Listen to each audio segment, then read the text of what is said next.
Rider gadan mantang duwa ka tao an irido makalis maaksidente ang sarong motorsiklo sa Bakakay, Albay. Si Rosie Nievan nakatutok.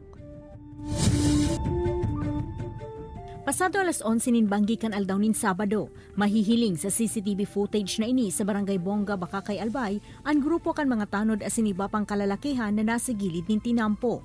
Aban-aban pa, saro sa mga ini ang nahagop kan nag-aging motorsiklo, rason para mawaaranin kontrol asin natumbas sa ibong na linya. Nagkataon man na igwang kasabatan na tricycle asin nakatama digdi ang payokan rider. Sa kusog kan impact, dead on the spot ang rider mantang iriduman ang back rider kaini asin ang enot na nabanggang persona. Nagkataon din nagkasalubong yung kasalubong yung tricycle, which is going to Legazpi yung tricycle. Nasa tama naman yung nila, nasa linya naman. Tumama po yung driver ng motorsiklo dun mismo sa likod ng driver ng tricycle.